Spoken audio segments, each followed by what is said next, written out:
नमस्कार। 22 ओपिनियन के नए अंक में आपका स्वागत है। दोस्तों, कल झारखंड विधानसभा के पहले चरण का मतदान जो है संपन्न हो गया। आप लोग भी गए होंगे वोट डालने और मत प्रतिशत भी काफी अच्छा रहा है। जो इलेक्शन कमीशन ने जो प्रेस कॉन्फ्रेंस किया उसमें उसने बताया कि 66% 66% से ज्यादा मतदान झारखंड के पहले चरण में हुआ, जो 2019 में मतदान हुआ था उससे ज्यादा है। और इलेक्शन कमीशन ने यह भी बता दिया, क्योंकि जैसा कि अन्य राज्यों में हुआ था कि जब बाद में जब फाइनल टेबुलेशन के बाद जब फाइनल मतदाताओं का प्रतिशत जब जारी किया जाता है तो कुछ प्रतिशत उसमें बढ़ जाता है। तो कई बार जो पार्टियां जिनको लगता है कि हम चुनाव जीत नहीं रहे हैं या चुनाव हारने के बाद वो कहते हैं देखो इलेक्शन कमीशन ने गड़बड़ कर दिया, तो इस बार इलेक्शन कमीशन ने पहले ही बता दिया है कि फाइनल टेबुलेशन के बाद में संभवतः जो 1 या 2% जो है मतदान जो है बढ़ जाएगा। अर्थात जो अभी 66% है वो 67-68% तक जो है जा सकता है।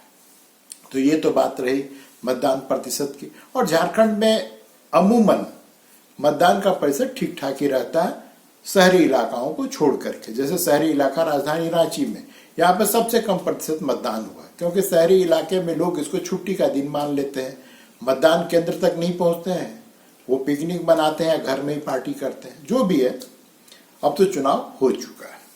तो चुनाव होने के बाद पहले चरण का मतदान खत्म होने के बाद जैसा परिपाटी है, हम भारतीय हैं और यहाँ पे हर कोई राजनीति के बारे में बहुत कुछ जानता है। तो यहाँ पे चाय की दुकानों पर, चौक चौराहे पर कल शाम से ही चर्चा का बाजार गर्म है और लोग ये अनुमान लगाने की कोशिश कर रहे हैं कि आखिर पहले चरण में किस राजनीतिक दल को बढ़त मिलती हुई दिख रही है। इस बार दोस्तों एक बड़ी मजेदार चीज हुई है। इस बार जो है प्री पोल सर्वे बहुत कम हुआ है, या कहिए कि ना के बराबर हुआ ही नहीं है। ऐसा क्यों है? क्योंकि जो इन लोगों ने एग्जिट पोल और प्री पोल सर्वे लोकसभा चुनाव इन पर शनि का जो है प्रकोप जो है इस सर्वे करने वाले कंपनियों पर 2019 के लोकसभा चुनाव से लगा हुआ है। उसके बाद जो विधानसभा का चुनाव हुआ हरियाणा में और जम्मू कश्मीर में, इन सब जगहों पर जो ये सर्वे एजेंसियां हैं इनके जो भी अनुमान थे वो गलत साबित हुए। हरियाणा में तो मैंने किसी एक सर्वे एजेंसी की बात मैं नहीं कर रहा हूं, सब सर्वे एजेंसियों ने कांग्रेस को जिता दिया था, लेकिन जब परिणाम आया तो एकदम उससे उलट परिणाम आया। इस बार जो झारखंड विधानसभा का चुनाव हो रहा है, इस पर से जो एबीपी न्यूज है उसने सर्वे किया था और उस सर्वे में उसने बताया कि यहां पर पलामू, कोल्हान इलाकों में भारतीय जनता पार्टी को बढ़त, या भारतीय जनता पार्टी की जो सहयोगी उनको बढ़त मिलती हुई दिख रही है। ये इन्होंने चुनाव से पहले कहा था। अब जब कल चुनाव हो गया तो स्वाभाविक है कोई राजनीतिक दल या कोई नेता ये तो कहेगा नहीं कि मैं चुनाव हार रहा हूं। दोनों तरफ से दावे किए गए। बाबूलाल मरांडी ने कहा कि बस हम लोगों को जो है सो आशीर्वाद मिल गया है, तो झारखंड मुक्ति मोर्चा क्यों पीछे रहती। उसने भी ये कहा कि बस ये पूरा चरण जो है जनता ने हमें जो थोक के भाव में वोट दिया। लेकिन वास्तविकता क्या है? वास्तविकता ये है दोस्तों कि जो कोल्हान क्षेत्र है, देखिए झारखंड मुक्ति मोर्चा का झारखंड में दो क्षेत्र हैं, उस पे इसकी जबरदस्त पकड़ है। इससे कोई इनकार नहीं करता। आप भारतीय जनता पार्टी के बड़े नेताओं से भी जब आप उनसे ऑफ द रिकॉर्ड बात करेंगे तो वो भी आपको बतावेंगे कि इन जगहों पे झारखंड मुक्ति मोर्चा मजबूत है, या ये कहिए कि मजबूत थी। लेकिन इस बार के विधानसभा चुनाव में 2019 के विधानसभा चुनाव में भारतीय जनता पार्टी को क्यों बहुमत नहीं मिला था? क्योंकि कोल्हान और जो संताल परगना है यहाँ पर जो है सो समझिए कि एक तरह से भारतीय जनता पार्टी का सुपड़ा साफ हो गया था। सुपड़ा साफ क्यों हुआ? क्योंकि इन दोनों इलाकों में अधिकांश सीट जो है इक्का दुक्का को छोड़ करके सब जो है आदिवासियों के लिए आरक्षित है और इन सीटों पर भारतीय जनता पार्टी का सुपड़ा साफ हो गया था। तो इस बार भारतीय जनता पार्टी के जो रणनीतिकार है वो पहले से ही जो चंपई सोरेन को भारतीय जनता पार्टी में लाया गया, ये एक बहुत बड़ी रणनीति का हिस्सा था। चंपई सोरेन जैसा कि आप जानते हैं दोस्तों, संताल समाज से आते हैं, तो और संताल परगना में संतालों की संख्या बहुत ज्यादा है। हालांकि अलग बात है कि जो चंपई सोरेन है वो कोल्हान क्षेत्र के हैं, उनको कोल्हान टाइगर भी कहा जाता था।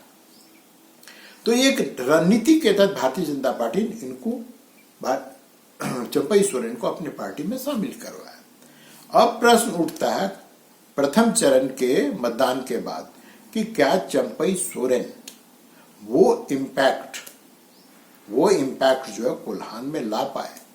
अब असली बात तो पता चलेगी 23 तारीख को, जब चुनाव परिणाम सामने आएगा। लेकिन उससे पहले जो लोग जानकार हैं उनका कहना है कि डेंट तो इन्होंने किया है, लेकिन कितना डेंट किया है, झारखंड मुक्ति मोर्चा को कितना नुकसान पहुंचा है। कुछ लोगों का कहना है कि इनके बड़े बड़े मंत्री जो कोल्हान क्षेत्र से आते हैं वो भी चुनाव हार रहे हैं। अब इसमें कितनी सत्यता है, इसको जानने के लिए दोस्तों आपको जुगसलाई मेले के बारे में बताता हूं। जुगसलाई जो है, जैसा कि आपको पता है, जमशेदपुर का एक विधानसभा का सीट है, और वहां पर रात के अंधेरे में झारखंड मुक्ति मोर्चा के कार्यकर्ताओं को लोगों के बीच में वोटर लिस्ट के साथ में, मैंने अगर आपका नाम वोटर लिस्ट में है तो आपको झारखंड मुक्ति मोर्चा के कार्यकर्ता, ये आरोप है, इसकी सत्यता के बारे में कोई मैं दावा नहीं कर सकता हूं कि उन लोग जो है वोटर लिस्ट देख देख करके लोगों को पैसे बांटने की कोशिश कर रहे थे। गांव वालों ने उन्हें घेर लिया और उनके साथ में बदतमीजी भी हुई। इसी तरह की एक बदतमीजी और मारपीट की घटना जो है वो चुनाव से एक दिन पहले बड़का गांव क्षेत्र में हुई। ये कांग्रेस के जो अंबा प्रसाद हैं वो यहां से अभी विधायक हैं। अब उनके भाई पर यह आरोप लगा कि वो लोगों के बीच में पैसा बांट रहा था, और जब बांट रहा था तो स्थानीय लोगों ने उनको पकड़ लिया और पकड़ करके भारतीय परंपरा के अनुसार उनकी सुताई की, और सुताई करने के बाद जो है उनको पुलिस के हवाले कर दिया। मामला यही नहीं रुका, ये लोग इतने ढीठ हैं कि रात के अंधेरे में फिर जो अंबा प्रसाद के चाचा हैं वो पहुंच गए पैसा बांटने के लिए, फिर वो पकड़े गए।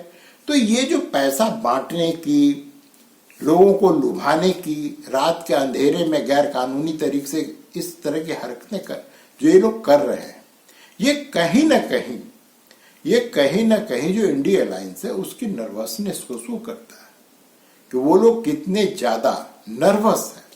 और नर्वस आदमी कब होता है? जब उसको लगता है कि जो हम करना चाहते हैं, हम जो जीतना चाहते हैं, वो हम जीत नहीं पा रहे हैं। तो ये एक संकेत है कि संभवतः इंडिया अलायंस ने जितने मंसूबे पाल रखे थे या जो उनका अनुमान था, लोग जो है, मतदाता जो है, वो उनके इन अरमानों पर पानी फेरने जा रही है या पानी फेर चुकी है, क्योंकि अब तो मत जो है ईवीएम में कैद हो चुकी है।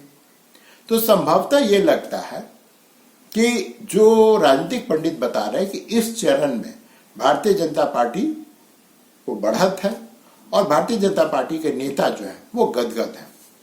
इसमें थोड़ी सच्चाई लगती है, लेकिन अगर इस सच्चाई को मान करके भारतीय जनता पार्टी के कार्यकर्ता अगर बैठ जाएं तो अभी दूसरा चरण बाकी है दोस्त। अभी तो सिर्फ 43 विधानसभा का ही तो अभी मतदान हुआ है।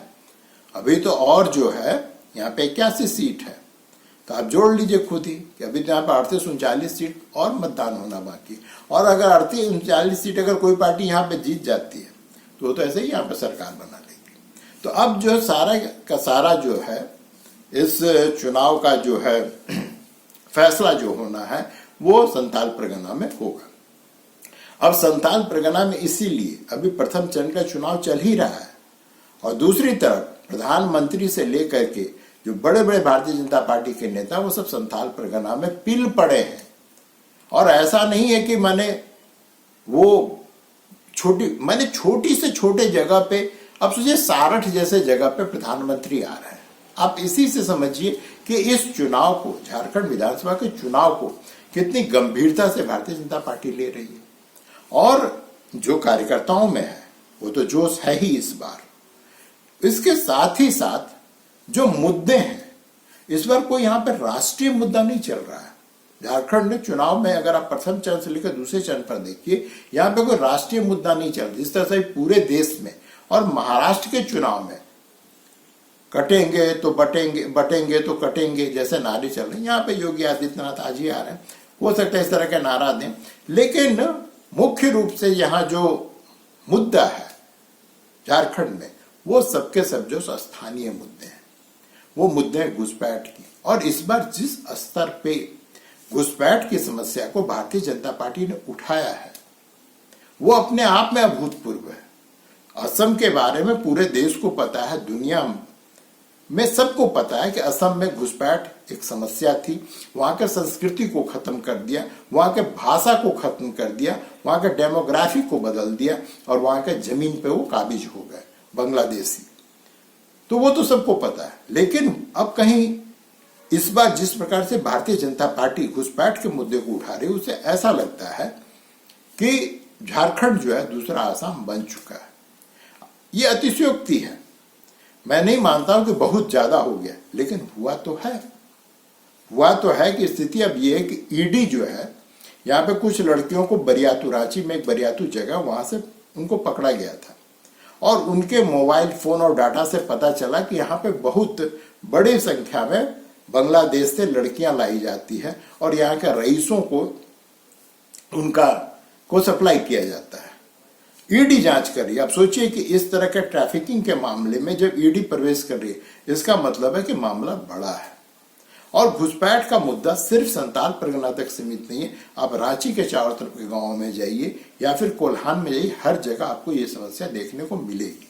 और घुसपैठ की समस्या को अगर भारतीय जनता पार्टी इस स्तर पर ले जा रही, और बाय द वे उनकी अगर सरकार बन जाती है, तो उनके लिए अब इससे मुंह चुराने का अब उनके पास में कोई जगह नहीं। उनको हर हाल में कुछ न कुछ तो कार्रवाई करनी पड़ेगी, क्योंकि ये मामला अब सुप्रीम कोर्ट तक पहुंच गया और सुप्रीम कोर्ट ने केंद्र सरकार को नोटिस जारी कर दिया है।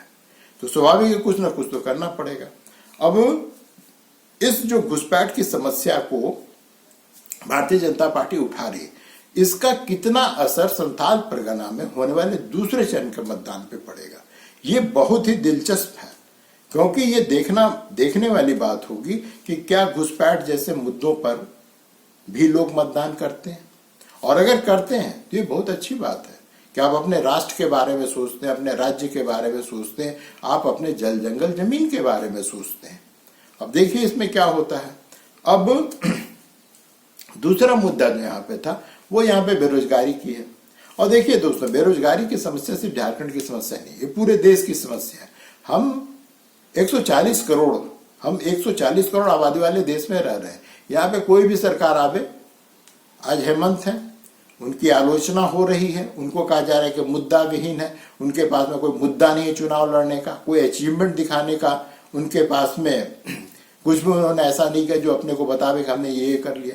ये बात सही है, लेकिन जहां तक बेरोजगारी की बात है, कोई भी देश का प्रधानमंत्री बन जाए, कोई भी इस राज्य का मुख्यमंत्री बन जाए, कोई भी इस समस्या को सुलझा नहीं सकता। वो सिर्फ इतना कर सकता है कि जो अभी पद रिक्त पड़े हुए हैं उन पर जो है नियुक्ति कर सकता है। लेकिन क्या उससे समस्या का समाधान हो जाएगा?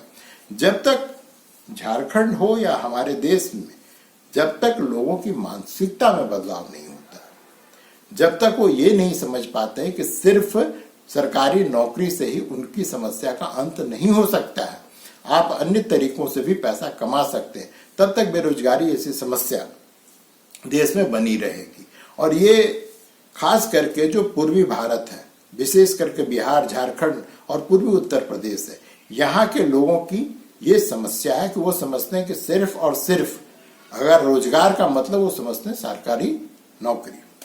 अब ये तो बात रही कि चुनाव के बाद क्या होगा, मैया योजना चलेगी कि गोगो दीदी योजना चलेगी। अब जो भी योजना चले, लेकिन ये तो सत्य है कि अभी भी चाबी जो है यहाँ के मतदाताओं के हाथ में है। सत्ता की चाबी यहाँ के मतदाताओं के हाथ में है। आपके कर्म ही जो है इस राज्य की भाग्य को बदल सकती है। तो दोस्तों, जहां जिन जगहों पे चुनाव अभी तक नहीं हुआ, संपन्न नहीं हुआ, दूसरे चरण में वहां मतदान होगा, मतदान जरूर कीजिए। और साथ ही ये भी लिखिए कि आपको आज का वीडियो कैसा लगा। अगर आप ने अब तक सब्सक्राइब नहीं किया है तो सब्सक्राइब कर लीजिए और कमेंट कीजिए, जो मैं बार बार आपसे कहता हूं। तो आज के अंक में बस इतना ही दोस्तों, मिलते हैं अगले अंक में, फिर आप लोगों से और बातें होंगी। नमस्कार।